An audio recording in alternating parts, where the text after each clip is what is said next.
सभी मित्रों good morning. तो हमारा संपर्क किसी वजह से टूट गया था, तो उससे आगे जो हम बात कर रहे थे धारा 33, धारा 34, 35 और 36 के बारे में, उससे आगे बात करते हैं। तो केस देखा था हमने रोज का मामला, भी जो इंग्लैंड का था। क्या मामला था? एक व्यक्ति ने अपने पिता पर गोली चला दी थी, क्योंकि उसे लगा था किसको, जिस व्यक्ति ने गोली चलाई थी, कि जो उसका पिता जो उसकी माता का गला काट देगा। ठीक है, कोर्ट ने उसे सही माना। किसको? व्यक्ति ने गोली चलाई उसको। यह सिद्धांत है कि अगर आपको पक्का यकीन यानी कि भ्रम हो कि किसी की जान खतरे में है, तो आप उसे बचाने के लिए बल का प्रयोग कर सकते हैं। अपनी मां की रक्षा करना उसका क्या था? कानूनी अधिकार था, इसलिए उसने उपयोग किया और इसको बचाव मिला। अगला जो मामला है वो है ये कंपनसरे का मामला। इस मामले में क्या हुआ था? कंपनसरे के मामले में एक लड़का सड़क पर बहुत धूल मिट्टी उड़ा रहा था। एक लड़का था, वो सड़क पर खड़ा था और वो धूल मिट्टी उड़ा रहा था, उड़दंग उतार रहा था, जिससे जो राहगीरी जो थे, जो वहां पे जा रहे थे, राह पर जाने वाले सड़क के ऊपर से, उनको तकलीफ हो रही थी। एक राहगीरी ने उस लड़के की पिटाई कर दी। ठीक है, यानी कि राहगीरी में से एक राहगीरी ने उस लड़के की पिटाई कर दी जो धूल उड़ा रहा था। कोर्ट ने कहा कि यह प्राइवेट प्रतिरक्षा के दायरे में आता है। यहां अपनी और दूसरे की शारीरिक परेशानी को रोकने के लिए किया गया बचाव जायज माना गया। भाई बात ध्यान रखना। ठीक है, अगला केस देखते हैं हम। भजन सिंह और अन्य बनाम स्टेट ऑफ पंजाब का मामला। कहानी क्या थी? इस मामले में अभियुक्त ने मृतक और उसकी पत्नी की संपत्ति यानी कि जमीन सामान के साथ छेड़छाड़ या कब्जा करने की कोशिश की थी। ठीक है,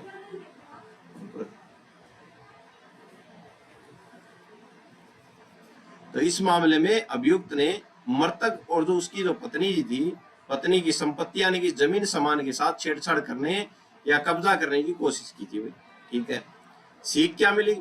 कोर्ट ने यहाँ प्राइवेट प्रतिरक्षा का अधिकार देने से मना कर दिया। क्यों? क्योंकि यहाँ अभियुक्त खुद गलत काम कर रहा था। ठीक है, जो मरने वाला जो था वह यहाँ पे खुद गलत काम कर रहा था, संपत्ति में हस्तक्षेप कर रहा था। भाई कानून उन लोगों को सुरक्षा नहीं देती जो खुद अपराध या गलत कार्य शुरू करते। ठीक है, मामला क्या था? अभियुक्त ने मृतक और उसकी पत्नी की संपत्ति के साथ छेड़छाड़ या कब्जा करने की कोशिश की थी। ठीक है भाई, कोर्ट ने यहाँ प्राइवेट प्रतिरक्षा का अधिकार नहीं दिया। क्यों नहीं दिया? क्योंकि वो खुद गलत काम कर रहा था, संपत्ति को छेड़ रहा था, संपत्ति को चोरी करने की कोशिश कर रहा था। ठीक है, तो यहाँ पे कोर्ट ने उसको प्राइवेट प्रतिरक्षा का अधिकार नहीं दिया, धारा 34 का बचाव नहीं दिया। आगे चर्चा करते हैं। अगला केस है हमारे पास परमसुख का मामला। भाई परमसुख का मामला प्राइवेट प्रतिरक्षा के अधिकार को समझने के लिए बहुत स्ट्रिक्ट मामला है। भैया ये देखते हैं, घटना क्या थी? एक पुलिस इंस्पेक्टर और सिपाही परमसुख के घर गए। भाई ठीक है भाई, एक पुलिस इंस्पेक्टर था और एक सिपाही था, वो परमसुख के घर पे गए और उसकी पत्नी पर दबाव डाला कि वह चोरी का सामान उन्हें दे दे। भाई ठीक है, परमसुख के घर पे गए और उसकी पत्नी पर दबाव डाल दिया कि चोरी का माल तुम्हारे पास है, तुम सामान दे दे मेरे।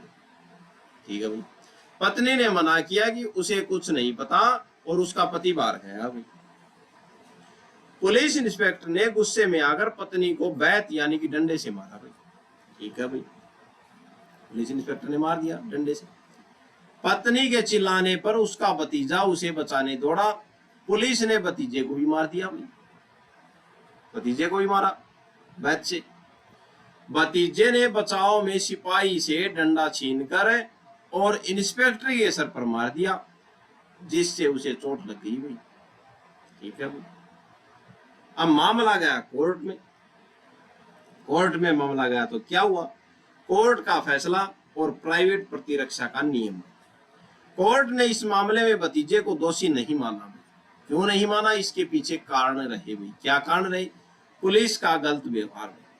पुलिस को किसी पर बिना कानूनी अधिकार के बैच चलाने का हक नहीं है, तो पुलिस ने लेडीज को क्यों मारा। जब इंस्पेक्टर ने महिला पर डंडा चलाया तो वह एक अवैध हमला था, ये बात ध्यान रखना। जान बचाने का अधिकार, भतीजे को अपनी बुआ यानी कि परमसुख की पत्नी को बचाने का पूरा हक था भाई। जब पुलिस ने उन पर हमला किया तो यह प्राइवेट प्रतिरक्षा का अधिकार बन गया भाई, ये बात ध्यान रखना। जरूरी बल का प्रयोग, भतीजे ने पुलिस के हाथ से डंडा छीनकर मारा क्योंकि वह अपनी और अपनी बुआ की रक्षा कर रहा था। कोर्ट ने इसे बदला नहीं बल्कि बचाव माना। बात ध्यान रखना, बीएनएस की धारा 34 में प्रतिरक्षा का अधिकार है। ठीक है, आइए आगे चर्चा करते हैं। इस मामले से क्या सीख मिलती है हमको, कानून सबके लिए एक है। पुलिस हो या कोई और, अगर कोई बिना अधिकार के किसी पर हमला करता है तो पीड़ित व्यक्ति को खुद को बचाने यानी कि प्राइवेट प्रतिरक्षा का पूरा कानूनी हक है। दूसरों की रक्षा आप केवल अपनी नहीं बल्कि अपने परिवार या किसी अन्य व्यक्ति की भी रक्षा करने के लिए भी बल का प्रयोग कर सकते हैं अगर उन पर कोई नाजायज हमला हो रहा है। सीमा का ध्यान रखना होगा भाई। यहाँ भतीजे ने अपनी सुरक्षा के लिए उतना ही बल का इस्तेमाल किया जितना पुलिस को रोकने के लिए जरूरी था। ठीक है, जानवरों संपत्ति की रक्षा यानी कि मदरा लोकनाथ एवं मैदन खां का मामला क्या था। मदरा लोकनाथ बना मैदे खां का मामला क्या था, इसके बारे में बात करते हैं। अगर कोई व्यक्ति आपके पालतू जानवरों या मवेशियों को गैर कानूनी तरीके से जबरदस्ती पकड़ ले जाने या बंद करने की कोशिश करता है तो कानून की नजर में उसे चोरी माना जाएगा। ध्यान रखना, आपका क्या अधिकार होगा भाई, अपनी संपत्ति यानी कि जानवरों को ऐसी चोरी से बचाने के लिए आप बल ताकत का इस्तेमाल कर सकते हैं। कानून आपको इसकी पूरी सुरक्षा देता है क्योंकि हर व्यक्ति को अपनी संपत्ति की रक्षा करने का अधिकार है और जानवरों को ये क्या संपत्ति है। ठीक है, यह अधिकार की ढाल है, तलवार नहीं। तो जो प्राइवेट प्रतिरक्षा का अधिकार जो है ये क्या है, आपको ढाल है, आप अधिकार का ढाल है, तलवार नहीं है भी। कृष्णा बनाम स्टेट ऑफ उत्तर प्रदेश, बचाओ बनाम बदलाव। इस अधिकार का एकमात्र मकसद यानी कि प्राइवेट प्रतिरक्षा के अधिकार का एकमात्र मकसद जो है खुद पर या अपनी संपत्ति पर होने वाले अवैध हमले को रोकना या निष्फल करना है। ठीक है, इसका इस्तेमाल कभी भी बदला लेने या सामने वाले को सबक सिखाने के लिए नहीं किया जा सकता, ये बात ध्यान रखना। ठीक है, साबित करने की जिम्मेदारी किसकी होगी। सुप्रीम कोर्ट ने स्पष्ट किया कि यह केवल एक रक्षात्मक यानी कि डिफेंस अधिकार है। अगर आप कोर्ट में इस अधिकार का दावा करते हैं तो इसे साबित करने का पूरा भार आप पर ही होगा कि परिस्थितियां ऐसी थी कि आपको अपनी रक्षा में कदम उठाना पड़ा। ठीक है, आगे चर्चा करते हैं। खुद हमला करने वालों को अधिकार नहीं है भाई। ठीक है, जयपाल बनाम स्टेट ऑफ हरियाणा का क्या मामला था। जो खुद व्यक्ति झगड़े की शुरुआत करता है या खुद हमलावर होता है उसे कानून कभी भी प्राइवेट प्रतिरक्षा का लाभ नहीं देती। आप किसी के पास जाते हैं और आपका वो पहले से दुश्मन, आप जाते हैं उसके सर के ऊपर लठ दे मारते हैं और फिर कोर्ट के सामने ये कहते हैं कि मैंने तो प्राइवेट प्रतिरक्षा में मारा है। तो हमला आपने किया, आपने कैसे मार दिया प्राइवेट प्रतिरक्षा में। केस की परिस्थितियां, जयपाल बनाम स्टेट ऑफ हरियाणा का केस। इस मामले में आरोपी हथियारों के साथ आए थे और उन्होंने नियत थे यानी कि बिना हथियार वाले लोगों पर हमला कर दिया। जिससे एक व्यक्ति की मौत हो गई।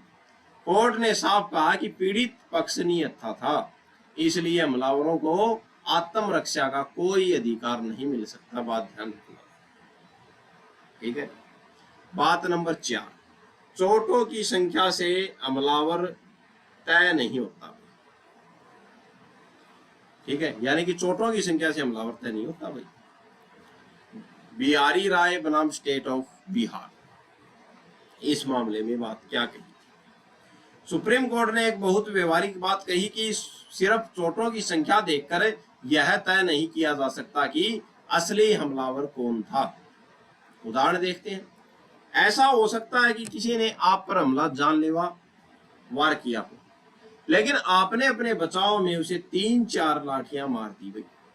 यहाँ सामने वाले को ज्यादा चोटें आने का मतलब यह बिल्कुल नहीं है कि वह पीड़ित था भाई। पहले तो हमला उसने किया था और आपने पहले हमला किया था। कोर्ट पूरी घटनाक्रम को देखता है, सिर्फ चोटों की गिनती को नहीं देखता भाई, ध्यान रखना। दुष्कृतियों और प्राइवेट प्रतिरक्षा क्या है? टॉर्ट्स यानी कि दुष्कृतियां कानून का वह हिस्सा है जो दीवानी मामलों से संबंधित है, जैसे किसी की संपत्ति को नुकसान पहुंचाना, ठीक है। नियम क्या है? तकनीकी रूप से प्राइवेट प्रतिरक्षा का सिद्धांत मुख्य रूप से आपराधिक मामलों के लिए बनाया गया है, लेकिन हमारे कानून की गहराई यह है कि अगर कोई मामला दीवानी भी हो तो भी बचाव के लिए प्राइवेट प्रतिरक्षा के सिद्धांतों का इस्तेमाल किया जा सकता है, क्योंकि वे न्याय और तर्क पर आधारित हैं भी, ध्यान रखना, ठीक है। आगे चर्चा करते हैं। न्यायालय की भूमिका क्या होती है भैया? अभियुक्त का कहना जरूरी नहीं है, यह जरूरी नहीं है कि आरोपी खुद कहे कि मैंने आत्मरक्षा में यह किया।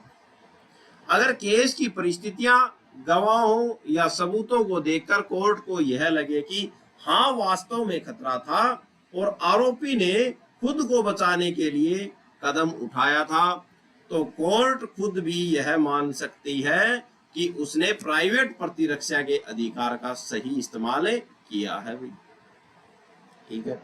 साबित करने की जिम्मेदारी आरोपी की जिम्मेदारी होगी भी साबित करने। कानून की एक बहुत बड़ी शर्त यह है कि अगर आप प्राइवेट प्रतिरक्षा का बचाव ले रहे हैं तो इसे साबित करने का भार आप पर यानी कि अभियुक्त पर है। इसका मतलब क्या है? कोर्ट अपने आप यह नहीं मानेगा कि आपने बचाव किया था। आपको अपने वकील या सबूतों के जरिए कोर्ट को यह भरोसा दिलाना होगा कि वाकई में खतरा मौजूद था वहां पे, इसलिए मैंने सामने वाले को मारा। आपने अपनी रक्षा के लिए बल का प्रयोग किया, ठीक है। तो आपको ये साबित करना पड़ेगा भाई, ठीक है। दीवानी मामले में भले ही यह सिद्धांत आपराधिक कानूनों जैसे भारतीय न्याय संहिता का है, लेकिन इसे दीवानी मामलों में भी तर्क के आधार पर अपनाया जा सकता है। तो प्राइवेट प्रतिरक्षा का अधिकार दीवानी मामलों में तर्क के आधार पर होता है, ठीक है।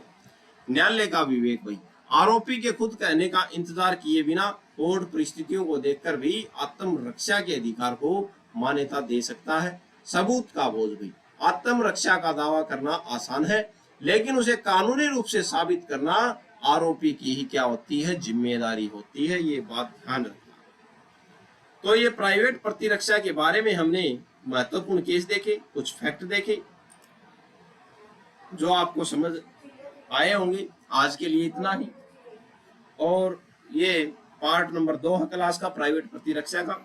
एक पार्ट पहले हो गया था, बीच में किसी कारणवश संपर्क टूट गया था हमारा।